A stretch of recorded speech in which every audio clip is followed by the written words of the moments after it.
Halo, jumpa lagi dengan saya di channel ini. Kali ini saya ingin berbagi tentang beasiswa yang ditawarkan oleh ISDB atau Islamic Development Bank. Jadi beberapa hari yang lalu saya mendapat email dari ISDB ini mengenai beasiswa ISDB yang sudah dibuka untuk tahun 2021 dan 2022. Deadline-nya adalah 28 Februari 2021. Jadi apa itu beasiswa ISDB? Beasiswa ISDB adalah beasiswa yang diberikan oleh Islamic Development Bank, seperti yang bisa dibaca di sini, yang menawarkan beasiswa untuk S1, S2, S3 dan postdoktoral. Jadi beasiswa ini bisa dilamar oleh member countries atau negara anggota ISDB, Indonesia masuk ke dalamnya, atau Muslim yang bukan berasal dari negara anggota, Papua Nugini misalnya, yang bukan anggota ISDB. Kalau yang bersangkutan beragama Islam bisa mengapply beasiswa ini. Jadi ini beasiswa yang ditawarkan.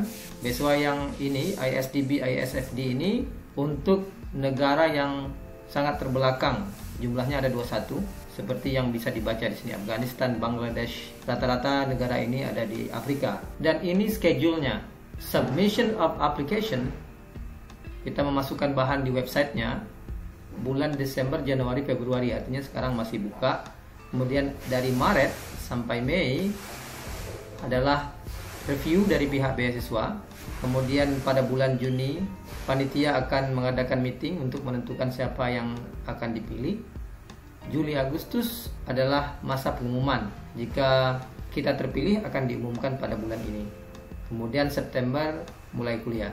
Apa saja prosedur seleksinya? Jadi review dan proses seleksi dilakukan oleh dua panitia seleksi independen yang terdiri dari akademisi dan diketuai oleh senior advisor yang berasal dari ISDB. Jadi yang direview adalah kualifikasi dari pelamar beasiswa dan bagaimana pelamar beasiswa ini memenuhi syarat yang ditetapkan. Yang dinilai juga relevansi perkembangan dan saintifik dari jurusan atau riset proposal yang bersangkutan. Jadi riset proposal kita, jurusan kita harus memiliki relevansi perkembangan dan sains. Jadi jika terpilih beasiswa ini, yang bersangkutan harus sudah diterima di 10 kampus negeri atau swasta di negara masing-masing. Ini adalah beberapa frequently asked questions, FAQs-nya.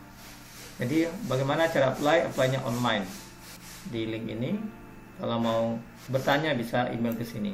Bagaimana mengetahui apakah kita bisa apply atau tidak? Nanti diketahui ketika kita membuka link ini. Kemudian kita memasukkan nama negara dan di situ akan diberitahu apakah kita bisa apply beasiswa itu atau tidak. Ini syarat-syaratnya, biasanya diminta KTP, paspor, CV, kemudian ijazah dan transkrip, hasil cek kesehatan, kemudian surat kelulusan jika ada, proposal riset untuk master atau S3 atau postdoktoral, dan yang paling penting juga adalah bukti bahwa kita bisa berbahasa Inggris. Jadi semua dokumennya harus dalam bahasa Inggris atau Prancis. Jika masih dalam bahasa Indonesia harus diterjemahkan.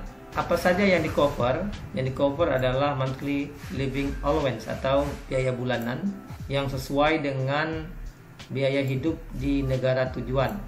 Kalau di Indonesia berarti sesuai dengan biaya hidup di Indonesia. Asuransi kesehatan dan juga SPP kuliah. Jika yang kuliah di luar negeri bisa juga mendapatkan tiket pulang pergi ke negara tujuan dan uang kedatangan ketika sampai di negara tujuan. Ini adalah jurusan-jurusan yang diperbolehkan bagi pelamar beasiswa S1. Ada bidang kesehatan, kemudian engineering, agriculture and forestry, industrial technologies, physics, computer science, natural resources. Nah, ini ilmu sosial ada di sini, law, media and journalism, economics juga ada, statistics, education.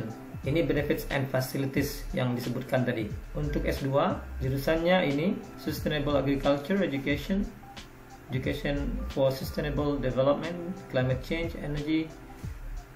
Jadi bisa dibaca di sini sangat berhubungan dengan sains. Dan ilmu sosialnya ada yang berkaitan dengan ekonomi dan development. Yang didapat juga sama, Dan ada tambahan thesis preparation allowance. Jadi kalau mau nyusun tesis, penelitian di cover sama beasiswa ini. Terus S3 dan postdoktoral, persyaratannya ini, jadi harus punya ijazah S2, kemudian reputasi akademiknya sangat baik, sudah bekerja atau memiliki pengalaman riset, kemudian punya proposal riset di bidang yang ada di bawah nanti, sehat secara fisik. Untuk postdoktoral pun agak sama. Ini bidang-bidangnya, ya ada sustainable agriculture, education for sustainable development, climate change, energy, masih didominasi oleh science. Benefitnya mirip dengan S2. Ada thesis preparation allowance juga di sini, dan tambahan scientific papers preparation allowance. Jadi kalau mau nulis paper, penelitian, kemudian mempersiapkan penerbitan, maka ditanggung biayanya oleh ISDB.